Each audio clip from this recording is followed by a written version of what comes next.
Generation Z's, like their parents are like the X people, like, you know, like mid to late X, Generation X, somewhere in there, right?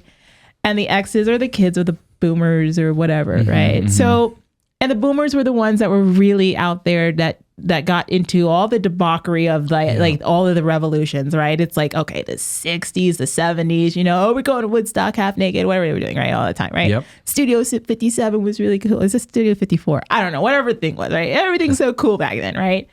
And they were the ones who were really coming about in this whole revolution and evolution of life and society, thinking that all of these things that they were instilling, all this free love and this and that, and like divorce rates went up and all these things, like these were things that would liberate our children and give them so much choice and so much like edification to do anything they want in their lives. And it's like, then you start seeing the millennials and the Z's being born and now the baby alphas. It's like, and you're realizing how this whole thing was a social experiment.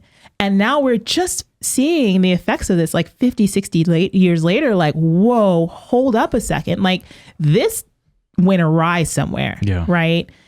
And I think that's what we're seeing. It's like the younger generation. It's hard for you guys because the thing is, everything is so hypersexual.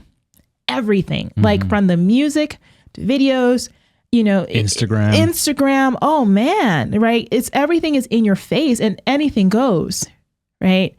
And these kids are experiencing things that even at our age, like we'd never really experienced before. It's just kind of like mind blowing in some ways. Like childhood for me was like, go outside and play. Like you're not watching television, you're not playing video games. That's for the weekends or whatever. Go outside, figure it out, imagine something, figure it out, read a book, do something.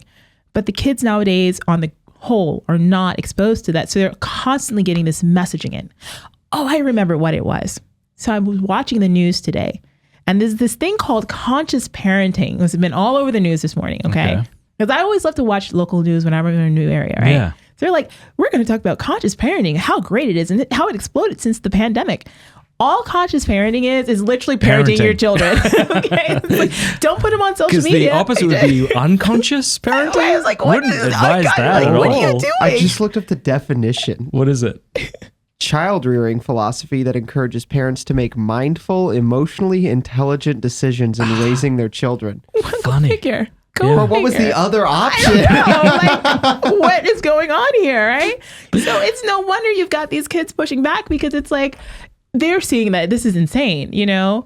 But here's the thing. I don't know what the numbers are because you have so many kids that are just indoctrinated with this from childhood and they're going to the universities and they're coming out with all these crazy ideas. So you have some folks that are just like Thursday that are fantastically, you know, detaching themselves from this and so, like your son detaching themselves. But then you have a whole throngs of others that are just really all in it. So I don't know. Listen, folks, strap in. It's going to be some shenanigans, okay? Yeah. So. Well, I remember this coming home to me a couple of years ago when I was asked to give a talk at a big Franciscan university conference. I'm not sure if you're familiar with these youth conferences.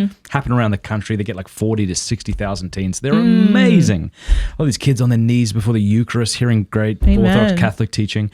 But I was asked to give a talk on how to date as a teenager. And I was looking at the script and I'm like, I don't think, yes. I was like, I don't think you should date.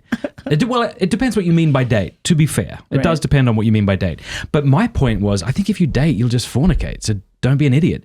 I said that because I just like needling the teens. I like being a little provocative. I said that to about 3,000, maybe 5,000 teens. They all started clapping. And I actually thought they misunderstood me. So I reiterated it. I'm like, oh my gosh, like I don't understand these children at all. Because if I was 16, when I was 16, if someone said you shouldn't be dating, I would have booed them or I would have went like, that's over the top. But I've got all these teens in front of me cheering because they, for some reason, got it. Well, there's nothing left to rebel into. Yeah. It's like you got to rebel into orthodoxy. What else is there? Rebel into sanity. Yeah, and I think also maybe it was a different culture, right? Because I mean, dating, when you think about it, was, I mean, even till like, it really went off the rails, let's say in like the early to mid 2000s, where dating just went this weird way. But still up to that point, people were still getting married and having children and settling down. Like that was like the outcome. Even, this is one of the most awful TV shows in all of history. Very funny, but awful. Friends. Did you watch Friends? I never really got into it, but of course I know it. If they treated fornication the way they treated cigarette smoking, namely evil, it would have been a much healthier show. But like every episode is all about fornicating, and it's just a lie. It was a lie. But even in that show, they had to make them settle down. So even there was this belief that, well, eventually you settle down. Whereas today it's like we've become perhaps so disillusioned because we're treating people like objects that we don't even see that as an option. I don't know. No, you're right. I mean, it makes me think of that show Sex and the City, which was really popular, right? I got to tell you a funny story real quick. Yeah. My wife, do you know the story? Do you know, and you, because I know sometimes you've watched this show. No, I haven't heard this one. Go into My it. wife chewed out one of the actors in Sex and the City at a pub in a way that only Cameron Fradd can. It's such a great story. I don't know who the character was. It was the same fella. Mr. Big? Oh, wow. He deserved it. Big Fat Greek Wedding. He's the guy who played in Big Fat Greek Wedding. Hold on. I don't mean to. Well, so tell your story. So my wife, you and my wife would get along really well because she's just extroverted and powerful and beautiful. She's great. I love her. She's amazing. Yeah, she married up, but she's great. And we're at this pub in Houston, and she sees this guy from Sex and the City. And we're like, gosh, like how sad. What a crap show that is. Like, yeah, I'm going to tell him. And I thought she was joking, and she wasn't joking. And so she went to talk to him, and there was a little throng of women around him. And I'm like, okay, I guess this is happening. So I was just like sipping my beer, looking occasionally in her direction. And when I say chewed him out, I don't mean she was a jerk to him. No. But she just said, I really liked you in this movie, but I just think it's really sad, like what you're doing right now. And I think you could probably be doing a lot better. Oh my gosh. Yeah. That sounds like intimidatable. That sounds like Chris Noth, I think his name is. Did you look it up? Chris Noth is Mr. Big. Yeah. I'm trying to figure out. That's Mr. I don't Big. think he was in My Big Fat Greek Wedding. Maybe you thought the word big because his character was Mr. Big on the show, right? He was like a complete jerk, right? And of course, it says that there was a guy named John Corbett in both, and if that's not correct, it's fine. Anyway, it was some dude. Yeah, he would definitely be the character that deserves the chew out, right? So like, but you're watching these shows and like that's what they're promoting. So was that a show you got into when you were younger? I kind of watched. I mean, that was like more like in my. I don't remember when I was watching it. Like I didn't watch it while it was like on, but I started to catch reruns later on, right? And so, it's just kind of not that you live that life, but you live vicariously through the things that you see on television and in the movies. It's like, it's like, man, that Mr. Big, he's so dreamy. He's such a jerk. I'm gonna look him up. It's like, oh, he's so cute. I so want a guy to treat me like I'm trash and then walk away from me. And this, no, he's like, they feed you this weird Hollywood fantasy because like she was obsessed with this guy.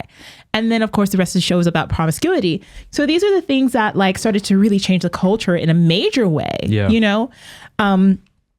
So I heard somebody say this recently because, the dating world, and I can see why kids nowadays would be averse to it because it's so messed up nowadays. It's because like someone had said this on one of those crazy podcasts. Okay. There's a lot of crazy podcasts out there nowadays. Okay. And one of the guys. Yeah. Well, this is good crazy. I'm talking about like debauchery, like real debauchery crazy. Yeah. Okay. Yeah. So one of the guys, and I was just like, whoa, when he said this, I was like, you must be insane. But I know now he said that dating today is for sex.